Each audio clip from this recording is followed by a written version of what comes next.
২৪-এর গণঅভ্যুত্থানের পরবর্তী সময়ে আমরা অনেককে বলতে শুনেছি যে দ্বিতীয় স্বাধীনতা আমরা পেয়েছি, আবার অনেকে বলছেন দ্বিতীয় স্বাধীনতা বলে কিছু নাই, এই শব্দমালা ব্যবহারের বিপক্ষে অবস্থান নিয়েছেন। আপনার মন্তব্য কি? মুক্তিযুদ্ধর যে এই এবং গণ অভ্যুত্থান বা ২৪কে মুখোমুখি করার এই বিষয়টা আমরা এই জুলাইয়ের গণ অভ্যুত্থানের পরেই আমরা বিভিন্ন মুখে শুনছি বা দেখছি। এই প্রসঙ্গটা এই ২৪-এর পরেই কিন্তু এসেছে।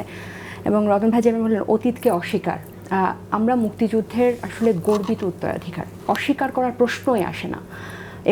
৭১-এর মুক্তিযুদ্ধ আমাদের ভিত্তি, এটার যে পক্ষে বিপক্ষের যে রাজনীতি এটা আসলে এই এখনকার প্রজন্ম বা ছাত্র তরুণরা এটা করে না।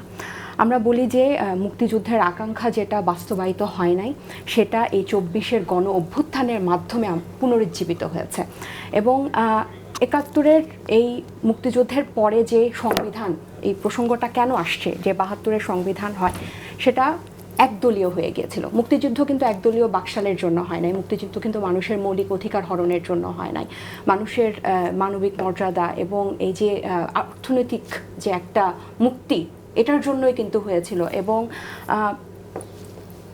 সামগ্রিক অর্থে বাংলাদেশে যে গণতান্ত্রিক একটা উত্তরণ সেটা মুক্তিযুদ্ধের মাধ্যমে পুরোপুরি বাস্তবায়িত হয় নাই, যার কারণে এই যে রতন ভাই বললেন বারে বারে কিন্তু গণ অভ্যুত্থান হয়েছে। এবং এই যে বিপ্লব ব্যাহাত এখন একটা বিষয় হয়ে গেছে, বিপ্লব ব্যাহাত করার একটা জাতি হিসেবে আমরা মানে একটা ক্ষতবিক্ষত জাতি, যে বারবার কিন্তু মুক্তিযুদ্ধ যে আকাঙ্ক্ষা ছিল সেটা বাস্তবায়নের সুযোগ আমরা আসছে কিন্তু আমরা পাচ্ছি না। এবং এই যে পক্ষে বিপক্ষে দাঁড় করানোর একটা ব্যাপার, আগে আওয়ামী লীগ কি বলতো, আওয়ামী লীগের বিপক্ষে কিছু বলা মানেই হচ্ছে মুক্তিযুদ্ধের বিপক্ষে। এই বয়ানটা তারা সামাজিক সাংস্কৃতিক রাজনৈতিকভাবে খুব ভালোভাবে স্টাবলিশ করে ফেলেছে।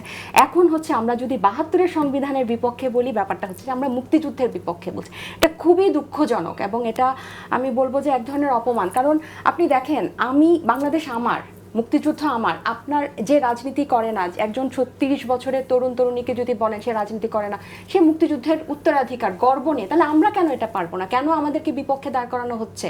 মুক্তিযুদ্ধ আপনি যতটুকু বা প্রত্যেকটা সাধারণ মানুষ যেভাবে মুক্তিযুদ্ধকে ধারণ করে, এই ছাত্র তরুণরাও সেভাবে মুক্তিযুদ্ধকে ধারণ করে। কিন্তু আমরা বলছি যে শহীদরা যে রক্ত দিয়েছিল, শহীদদের যে আকাঙ্ক্ষার জন্য রক্ত দিয়েছিল, আমরা একটা স্বাধীন ভূখণ্ড পেয়েছি, কিন্তু পাশাপাশি কিন্তু আমাদের এই বাংলাদেশের মানুষের মুক্তির জন্য, সম অধিকারের জন্য, অর্থনৈতিক মুক্তির জন্য, সাম্প্রদায়িক সম্প্রীতির জন্য যে স্বপ্ন আমরা দেখেছিলাম সেটা কিন্তু বাস্তবায়ন হয় না। এবং গত ১৫ বছরেতেও এটা একদম মানে দৃশ্যমানভাবে একটা দলের হাতে চলে গিয়েছিল।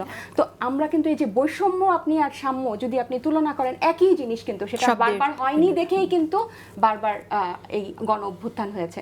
সো এই পক্ষে বিপক্ষটা হচ্ছে খুবই একটা অমূলক একটা কথা বা যুক্তি এখন দাঁড় করানো হচ্ছে। এবং ৭২-এর এই যে সংবিধান, এটার বিরুদ্ধে বা এটাকে স্পেসিফিক্যালি তার যে ৪টা মূলনীতি ছিল, এটা ছিল একদলীয় মূলনীতি। এটার মাধ্যমে এবং এই সংবিধানের অধীনেই কিন্তু বারবার এই নির্বাচনের নামেই কিন্তু স্বৈরশাসকরা এসেছে এবং বাংলাদেশের মানুষকে, জনগণকে জিম্মি করেছে।